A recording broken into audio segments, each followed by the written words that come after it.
Hello,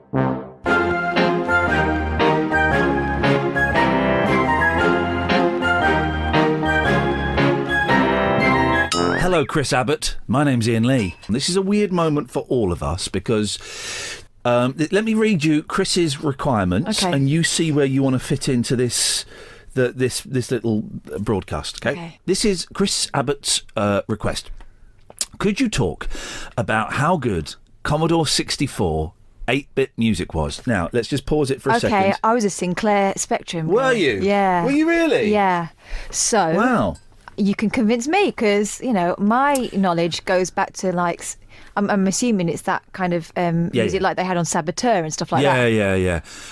With particular reference to Rob Hubbard. Now, Rob Hubbard, the famous C64 composer. Now, Rob Hubbard was brilliant, right? And I was a BBC guy, but I used to write for a magazine called Retro Gamer. And Rob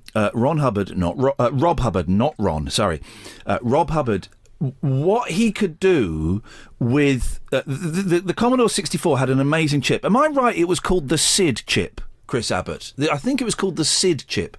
And what it could do, it could do amazing musical things on what was what is now comparatively very, very simple computer. I tell you what, let us go. If we go to YouTube, we can hear some Rob Hubbard, and he was a genius. Rob Hubbard.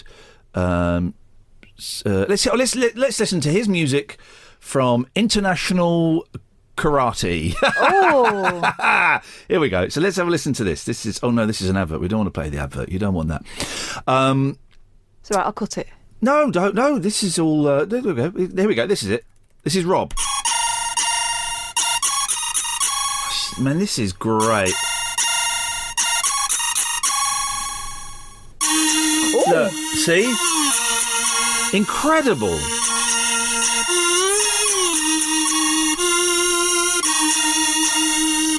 Let's have a listen to Commando, and then we'll talk. You don't want me to still work.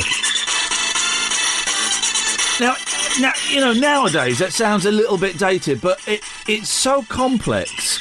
What is going on there? So many different things going on there. Well, he's got a bass going on. Yeah. Oh, yeah. There we go. And he's managed to make some sort of rhythm. He's brilliant. He's absolutely brilliant. And it is complicated, it's complex, and, you know, when we're talking about the age I would have been about 11, 12, 13, something like that. Okay, so that makes me 9. Yeah. But did you have a computer? Yeah, I did. You had a Spectrum? Yeah, I did. Spectrum 48K with the rubber keys? Yes. Did you really? And I loved it, yeah. What did you play on it? Saboteur. Yeah. Outrun. I had... Outrun. I loved Outrun. The great thing about Outrun was that it had a soundtrack that went with it, but it was on the other side of the tape. Yeah. So of course, bore no relation to the game you were playing. So sometimes you crashed and it had the, you know, rather ecstatic music going on, even though you'd crashed out, which I did quite often. So yeah, I used to play all kinds of stuff on that thing. I was a bit of a geek. Well, you say were. I would suggest still is. Yeah, a bit of a geek. And I've always flown my my geek flag proudly, and my retro thing. One of my greatest purchases when I really got sort of into retro games was when I left university and I went to a car boot sale. So this was I was 22, shall we say. So that was 1995. And I went to a car boot sale, or maybe it was a cash converters, and bought a Commodore 64 for a tenner. Wow. And we just caned it. And they were expensive computers back in the day. Yeah. I wasn't allowed one as a kid. And there's a game on it called IO that me and my mate Simon were obsessed with. Anyway, Chris Abbott of C64audio.com goes on to say, if you could mention there is a Rob Hubbard Kickstarter, if at all possible. Oh, let's go and have a look at that. That's at projecthubbard.com. So let's have a projecthubbard.com. Let's see what this is trying to thoroughly recommendable, and we're certainly endorsing it. And also, here we go. Here comes the big one. There are plans to do an orchestral concert with the London Symphony Orchestra. Yo, man. The London Symphony Orchestra, that's who I compared, if you can compare an orchestra. I think it was the LSO, at the Royal Festival. Did you call them a band or something? I called them a band. They got really pissed off with me. They would. Really annoyed. It was conducted. They were playing video game music. Oh, wow. And it was conducted by the musical director for Neil Hannon. who we saw at Manchester, the guy on keyboards, a guy called Andrew, can't remember his last name. So that's kind of a thing. And there are also, there are bands that get together, like rock bands, that play this music, that get together and play kind of C64 and retro game music in general. I'd love a C64. What I liked about it was it had quite fat keys that when you pushed it in, you felt it, you know. It gave a bit. Yeah, you really felt it going in. It was a sturdy thing. I wasn't a fan of the VIC-20, which was the kind of cheaper version. But the C64, it was this wonderful sort of brown colour. It looked dirty. Yeah, I remember. And it was a chunky beast. Did you ever do any of those long-form game books? Where Typing them in? Yeah. Oh, jeez, man alive. That's how I learned to type. Oh, God. I don't think I ever made any of them work. No. I had a really complicated Sherlock Holmes one in BBC Basic. Yeah. Was it called BBC Basic Micro or something? Yeah, BBC Basic. Took me ages, and I actually quite enjoyed the meditative moment of just typing it in. And after a while, you start touch typing without realising that. I think that's how a lot of kids learn how to type. Yeah, but the games never worked, or if they did work, they were rubbish. Yeah. And you think, free games. I used to write games. Oh, did you? Well, not games. I'd write quizzes. Go to 10, Kath is a dick. Yeah, well, no, 10 print. Kath is a dick, 20 go to 10. And that was if you just wanted to scroll. If you wanted it to cover the whole screen, you had to put a semicolon after Kath is a dick.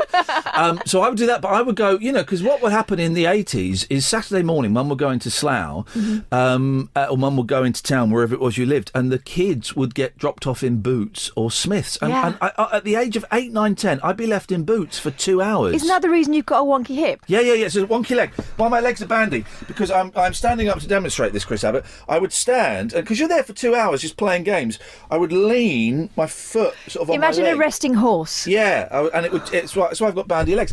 But I got so good at it, I would write programs that would convert Fahrenheit to centigrade. What? And quizzes where it would ask you your name and there'd be like loads of questions and it'd give you a score at the end. Gosh. Yeah. You could have been a programmer then instead of this nonsense. Well, but that was only on BBC Basic. When you got to proper things, I couldn't do it. Anyway, Chris Abbott of C64audio.com. I hope you've enjoyed this personalised podcast. I hope you've found it worth the money that you have spent. We certainly appreciate you doing this. If you have enjoyed it, please spread the word that we are on Fiverr.com. I think I'm Ian Lee 664. I don't know who the other 663 Ian Lees are, but they're all dicks. Well, they could be. Let's have a look at his website actually quickly. C64audio.com. Let's have a little C64audio.com. Let's go and have a look. See what.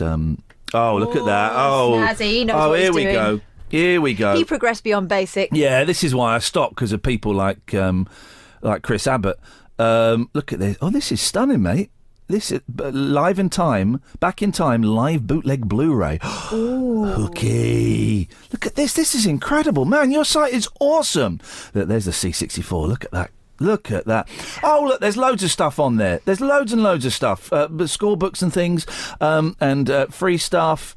Well done, you. Well, what's happened? This is back in time live. Oh, this is the bands. Look, see, these are the bands that get together and play it. Chris Abbott of C64audio.com. That's C with as in the letter C, not in the look or the water. Hope you've enjoyed this. We certainly have. Commodore 64 8-bit music is lovely, and I've enjoyed reminiscing ever so slightly. And I'm assuming Rob Hubbard is still alive. I believe he is. If he is, send him our best wishes. If he isn't, our condolences to his family. I think he is alive, actually, yes. Big up to Rob Hubbard. Whether he is alive or dead, he should be celebrated. A genius. I think he's alive. Thank you, Chris. Hope you enjoyed this, ma'am. Bye, Chris.